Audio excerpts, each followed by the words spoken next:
Bíblia comentada, Primeiro Testamento, Gênesis 1. Eu costumo dizer Primeiro Testamento que para mim não tem Velho Testamento. A palavra do Senhor ela é atual, tem se cumprido ainda algumas coisas que foram escritas ali no Primeiro Testamento, mas poderíamos ter interpretações diferentes, desde que não seja heresia, não tem nada a ver com a salvação. João 4,23 diz assim: Mas a hora vem, e agora é, em que os verdadeiros adoradores o adorarão em espírito e em verdade, porque o Pai procura a tais que assim o adorem. Precisamos ter uma conexão do nosso espírito com o Espírito Santo, para entender e sermos seres pensantes, para não sermos enganados pelas coisas que ouvimos e não paramos para analisar. O livro de Gênesis divide-se em duas partes: a criação e depois os patriarcas e a sua descendência, o que nós vamos estar vendo no decorrer do estudo.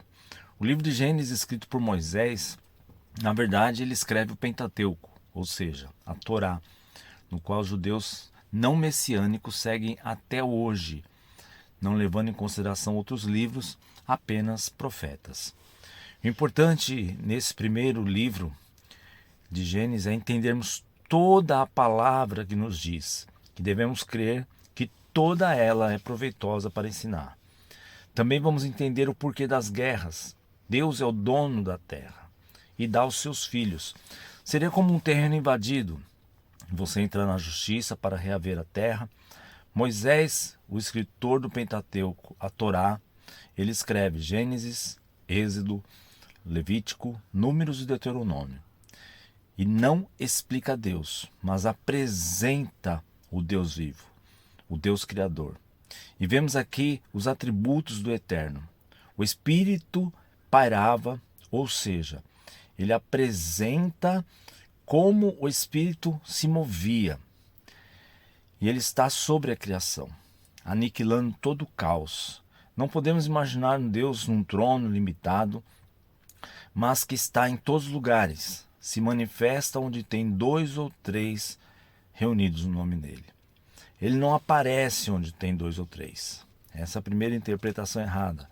Mas ele sim se manifesta, porque ele já está em todos os lugares, mas não se manifesta em todos os lugares. Ele cria, ele está sobre a criação. Fica mais fácil crer na palavra que na autocriação do universo, como diz a ciência. Mas devemos ter em mente que a ciência não quer ser contra a palavra, ou melhor, ela não é contra, mas na verdade ela acaba confirmando o que a Bíblia diz. Eu vou resumir para não ficar cansativo, mas assim como Deus, a sua palavra é muito difícil de ser resumida, porque é infinita. Podem mandar sugestões e perguntas que juntos nós vamos estar trabalhando este capítulo. E quando eu digo a palavra, é em letra maiúscula, porque a palavra é o próprio Jesus, o verbo que virou carne e habitou entre nós. Gênesis capítulo 1, primeiro versículo. No princípio, Deus criou os céus e a terra. Antes de qualquer coisa, o Eterno já se apresentava como um Deus. E como veio a existir tudo? Por Ele e para Ele, para a glória do Criador. Entendo também que ele deixa claro que sempre existiu.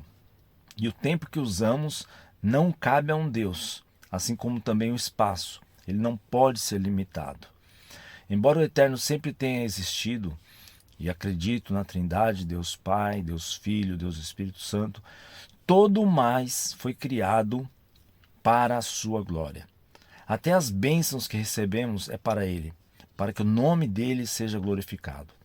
Embora aqui tenha sido criado o tempo, quando não existia tempo, já que o Eterno sempre foi e sempre será, depois deste momento ele começa a citar o primeiro dia até o sétimo.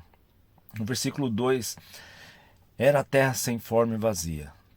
Trevas cobriam a face do abismo, e o Espírito de Deus se movia sobre a face das águas.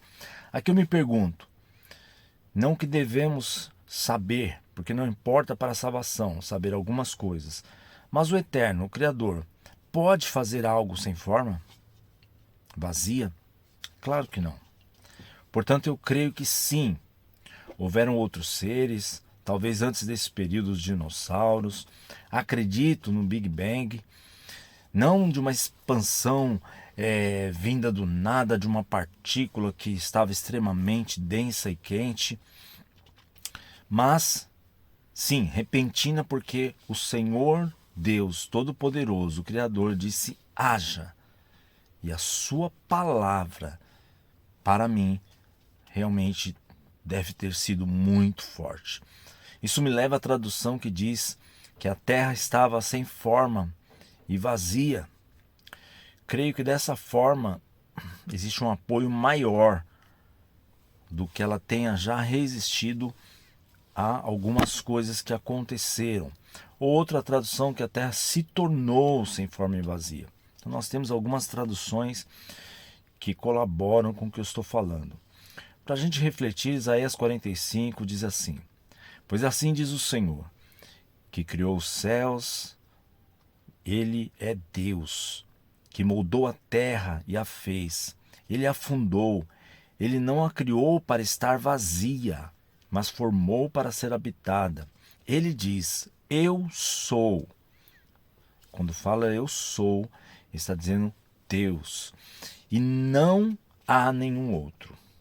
Jeremias também, 4:23, diz: olhei para a terra, e ela era sem forma e vazia, e para os céus, e a sua luz tinha desaparecido.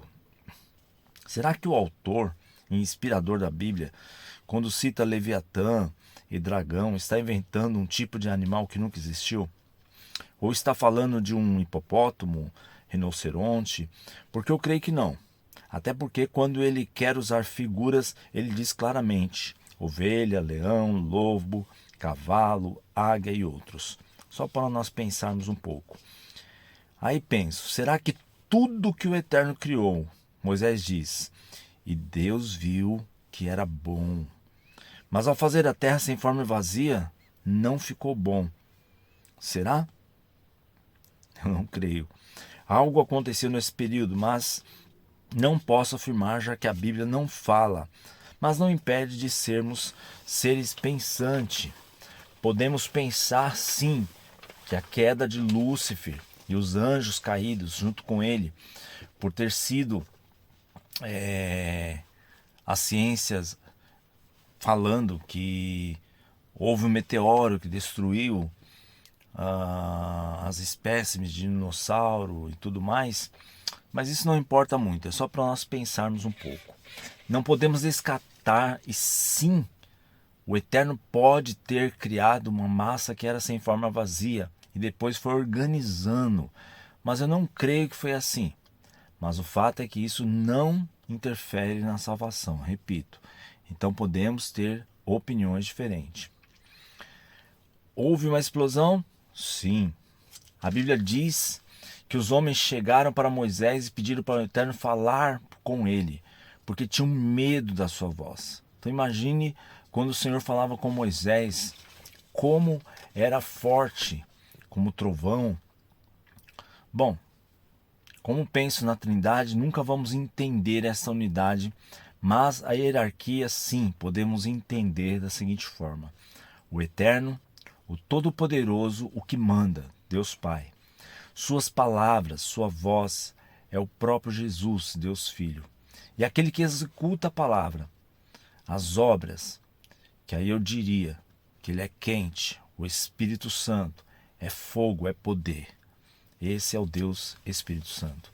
Mas precisamos entender que do primeiro versículo ao segundo, com certeza se passaram muito tempo. E sim, nesse tempo pode que a queda de Lúcifer e uma terça parte dos anjos tenha sido impactado a terra e destruído os dinossauros. Amados, não precisamos concordar nessa parte para sermos salvos, só pensando alto. Pela Bíblia, a Terra tem 6.000 anos, mas como para Deus 1.000 anos é como um dia, não vamos lutar com a ciência, mas usá-las ao nosso favor. E dizer que sim, pode ter muitas coisas que aconteceram entre o versículo 1 e 2, que não nos interessa saber, porque tudo que está escrito é muito pouco em relação a tudo que aconteceu. E o que foi escrito desde o Primeiro Testamento ao Segundo Testamento está ligado, faz uma analogia a Jesus Cristo. No versículo 3, disse Deus: haja luz, e houve luz. Aqui o Eterno ainda não criou o sol, as estrelas, mas disse: haja luz. O que podemos comparar ao pecador que recebe Jesus. Assim como das trevas veio a luz, quando o pecador recebe Jesus, que é lâmpada para os nossos pés e luz para os nossos caminhos, tudo fica diferente. Tirando assim todo o caos da escuridão em nossa vida, isso acontece como em Gênesis, logo que você recebe Jesus no princípio. Ou seja, o primeiro ato do Eterno na terra e no coração dos perdidos na escuridão é colocar a luz. Da mesma forma, antes que Jesus, a palavra, entre no coração, eu creio que o Espírito Santo paira sobre o coração das pessoas, trazendo o convencimento da palavra e preparando o caminho. 4. Deus viu que a luz era boa e separou a luz das trevas. Nós podemos ver que o Espírito, o Eterno, não tem olhos, mas é um Deus pessoal que se relaciona e se faz entender da nossa forma. Então Moisés descreve tudo de acordo com como ele entende, como ele vê, assim como João na ilha de Patmos. Assim como muitos outros versículos, vamos ver que a voz do Eterno ela é irresistível. Versículo 5. Deus chamou a luz de dia e as trevas chamou noite. Passaram-se tarde e manhã. Esse foi o primeiro dia. Aqui vemos que o calendário judeu é baseado neste momento, não pelo nosso, onde o dia começa ao escurecer, como em Gênesis, diferente de nós, que o dia começa ao amanhecer. Os judeus seguem a criação. Primeiro vem a noite, depois vem o dia. Por isso que eles começam ali às 18 horas para nós, né? 6. Depois disse Deus: haja entre as águas um firmamento que separe as águas de águas. Nesse momento, então, vemos que nascem rios, mar, nuvens, fontes ou lençóis de águas subterrâneas. 7. Então Deus fez o firmamento e separou as águas que estavam embaixo do firmamento das que estavam por cima, e assim foi. Entendemos aqui que a atmosfera do planeta e a criação das nuvens, que são carregadas de águas, mas nunca vão mais alto do que vemos elas irem, porque determinou assim o Criador através do firmamento. 8. Ao firmamento Deus chamou o céu. Passaram-se a tarde e a manhã. Esse foi o segundo dia. Agora sim, vemos o primeiro calendário se formar, não por horas, mas por tempos. Noite, primeiro, e dia. Mas tudo isso para nós, porque o Eterno não tem tempo. Ele sempre foi e será. Não podemos limitar Deus. 9. E disse Deus: ajunte-se num só lugar as águas que estão debaixo do céu, e apareça a parte seca. E assim foi. Bom, aqui podemos observar que a terra já havia, o que nos faz pensar quando foi criada. Mas a intenção de Moisés não é essa. O Eterno nos permite saber o que importa, lembrando que em todos os livros da Bíblia, Jesus de alguma maneira nos é revelado de forma linda, maravilhosa. 10. A parte seca Deus chamou terra. Chamou mares ao conjunto das águas. E Deus viu que ficou bom. Não podemos ler esse texto sem pensar nesse atributo do Eterno. Ele é bom. Então tudo que ele faz é bom. Tudo que ele tem para nós é bom. 11. Então disse Deus: cubra-se a terra de vegetação, plantas que deem sementes, árvores cujos frutos produzam sementes de acordo com a sua espécie. E assim foi. Aqui vemos algo diferente acontecendo. O Criador não diz haja vegetação, mas manda a terra produzir. E por isso até hoje a terra sempre segue a sua ordem. E assim foi, porque a palavra do Senhor não volta vazia. E por isso temos que orar a palavra, declarar, profetizar, porque ela é viva e eficaz. E ela é o próprio Jesus. 12. A terra fez brotar a vegetação, plantas que dão sementes de acordo com as suas espécies. A árvore cujos frutos produzem sementes de acordo com a sua espécie, e Deus criou e viu que ficou bom. Mais uma vez, a palavra, que é Jesus, o Verbo, é irresistível em nossas vidas quando o recebemos. Tudo fica bom. 13. Passaram-se a tarde e a manhã, esse foi o terceiro dia. Vemos agora que segue um calendário contado pelo dia e noite, diferente do versículo 1 e 2. Disse Deus, no 14: haja luminares no firmamento do céu para separar o dia e a noite. Sirvam eles de sinais para marcar as estações do ano. Agora sim nascem então os luminares, mas depois do haja luz. 15. E sirvam de luminares no firmamento do céu para iluminar a terra, e assim foi.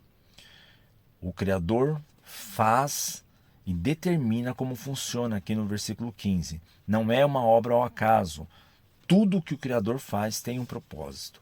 16. Deus fez os dois grandes luminares, o maior para governar o dia e o menor para governar a noite. Fez também as estrelas. Aqui fica claro ser o sol, a lua e as estrelas, mas não para estudarmos e seguirmos como guia, porque alguns que se chamam cristãos dizem acreditar nisso, mas nós sabemos que quem nos guia é o Espírito Santo de Deus. Ele não pode ser esquecido, deixado de lado, colocado algo ou alguém no lugar dele, seja através da astrologia ou chamando sol e lua de deuses, não importa como. 17. Deus os colocou no firmamento do céu para iluminar a terra. Temos que observar que o Criador, que até a cruz não foi chamado de Pai, mas sempre foi o nosso Abba, o nosso Paizinho. Ele preparava a casa para os seus filhos, um enxoval para a vinda de Adão e Eva. 18. Governar o dia e a noite e separar a luz das trevas. E Deus viu que ficou bom. Aqui vemos que ele estabelece governo. Vemos também em muitos lugares na palavra a importância de governo e respeito à autoridade, que na Bíblia é descrito com o número 12, como foram os 12 apóstolos. Devemos então respeitar as autoridades. 19. Passaram a tarde e manhã, esse foi o quarto dia. Acho lindo o detalhe de colocar primeiro, segundo, terceiro, quarto. Isso mostra que o nosso Criador é organizado, que se preocupa com harmonia e à espera de seus filhos faz tudo com muito carinho e detalhes. No 20, disse também Deus: encha-se as águas de seres vivos sobre a terra, voem aves sobre o solo e o firmamento do céu. Aqui eu compartilho um pensamento que tenho. Por essa palavra declarada, eu creio que se nós fizermos um buraco, colocarmos água, depois de um tempo, voltarmos para esse local, haverá peixe. Porque a palavra irresistível do Criador, ela ecoa pela eternidade. 21. Assim Deus criou os grandes animais aquáticos e os demais seres vivos que povoam a terra, de acordo com as suas espécies, e todas as aves de acordo com as suas espécies. E Deus viu que ficou bom. Veja que tudo foi criação dele.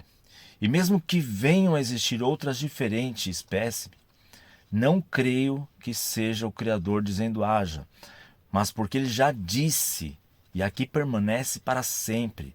Nessa parte podemos citar a Arca de Noé, que não poderia entrar todo tipo de animal que existe hoje. Exemplo, todas as raças de cachorros, mas entrou uma raça, depois vieram suas origens, misturas, evoluções, mas tudo partiu do haja do Criador. Tudo é dele e para ele. 22. Então Deus os abençoou, dizendo: sejam férteis e multipliquem-se, encham as águas dos mares e multipliquem-se, e as aves da terra. Confirmamos aqui que a ordem que depois é dada ao homem, antes é dada aos animais: multipliquem-se, encham os mares, o céu e a terra. O céu, porque apesar de existir 3 céus, Moisés cita aqui o que nós conseguimos ver. 23. Passaram-se tarde e amanhã, e esse foi o 5º dia. Apesar de ser Deus e Ele saber tudo, eu sinto nesses versículos a satisfação e a alegria do Criador em ver a obra. 24. E disse Deus: produz a terra seres vivos, de acordo com as suas espécies, rebanhos domésticos, animais selvagens e os demais seres vivos da terra, cada um de acordo com a sua espécie. E assim foi. Bom, creio que não precisamos traduzir esta ordem. A ordem que vale para sempre, cada um segundo a sua espécie, para não deixar dúvidas, é repetido 2 vezes no mesmo versículo. 25. Deus fez os animais selvagens de acordo com as suas espécies, os rebanhos domésticos de acordo com as suas espécies, e os demais seres vivos da terra de acordo com as suas espécies. E Deus viu que ficou bom. E quando o Criador novamente repete a criação segundo a sua espécie, ele novamente diz: ficou bom, porque tudo que ele faz é perfeito. 26. Então disse Deus: façamos o homem a nossa imagem conforme a nossa semelhança. Domine ele sobre os peixes do mar, sobre as aves do céu, sobre os animais grandes de toda a terra, sobre todos os pequenos animais que se movem rente ao chão. O Eterno, com seu atributo de onisciência, declara a criação antes mesmo de começar, deixando claro mais uma vez a Trindade, já liberando governo e autoridade sobre o homem. 27. Criou Deus o homem, à sua imagem Deus o criou. Homem e mulher o criou. É importante nós vermos isso, sabermos por outras traduções que o homem foi feito do barro. Talvez possamos afirmar que Adão era negro ou pardo, e a mulher do seu osso talvez afirmar que ela era branca, devido à cor dos ossos serem brancos. Mas isso também não importa. Mas podemos pensar um pouco. Não é pecado termos licença poética, desde que não seja heresia. 28. Deus os abençoou e lhes disse: sejam férteis e multipliquem-se, encham e subjuguem a terra, dominem sobre os peixes do mar, sobre as aves do céu e sobre todos os animais que se movem na terra. Devemos lembrar que após fazer o boneco de barro, sem vida, o Deus sopra vida, ou seja, aquele monte de terra passa a ter algo de Deus dentro dele. Por isso eu acredito na tricotomia, corpo, alma e espírito. E mais um pensamento que eu compartilho: esse espírito que voltará para Deus é a única coisa pura que temos dentro de nós, que permite a habitação do Espírito Santo quando recebemos Jesus, porque em nós não teria um lugar limpo ou perfeito para o Espírito morar. 29. Disse Deus: eis que lhe dou todas as plantas que nascem em toda a terra, que produzem sementes, e todas as árvores que dão frutos com sementes, elas servirão de alimento para vocês. O Pai agora diz: olha, eu antes de tudo preparei a casa de vocês e o alimento, e estou dando para você, Adão e Eva. Estava tudo pronto, era só tomar posse e acessar aquilo que o Pai já tinha liberado. Assim como em nossas vidas, na cruz foi liberada muitas coisas, nós precisamos apenas acessar esses presentes. 30. Eu dou todos os vegetais como alimento e tudo que tem em si fôlego de vida, a todos os grandes animais da terra e todas as aves do céu, e a todas as criaturas que se movem rente ao chão. E assim foi. Aqui ainda não temos a cadeia alimentar que vemos hoje. O versículo nos permite entender que os animais comiam vegetais e não era carnívoros, não é? Mas depois da queda, sim, tudo mudou. Inclusive, não creio que o Criador tenha feito espinhos, matos ou qualquer tipo de aberrações. Até o momento, vemos ele dizer que ficou bom. 31. E Deus viu tudo o que havia feito, e tudo havia ficado muito bom.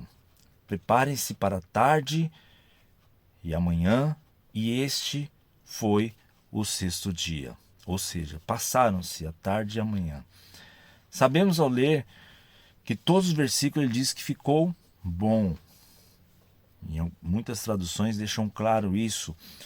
Só que em determinado momento, que o Senhor quer criar o homem, ele não diz haja, ele não fala, mas ele faz o homem com as suas próprias mãos. E depois que ele cria um homem, ele diz, ficou muito bom. Ele coloca uma ênfase, trazendo aí a perfeição. E melhor ainda quando recebemos o sopro, recebemos parte de Deus em nós. Parece que tudo está pronto, mas veremos aqui no próximo capítulo que o Eterno se preocupa até com o descanso do homem. Um dia para o homem parar e fazer como o Criador fez na criação. Contemplar a beleza. Descansar. Porque Deus não se cansa. Então, na verdade, o Pai, o Criador, fez para nós esse dia. Para nós nos preocuparmos em ter um dia de descanso, um dia próprio de adoração. Mas aí não vamos entrar no mérito de que dia é esse, para não criarmos polêmica. Encontro você no próximo capítulo de Gênesis 2. Deus abençoe.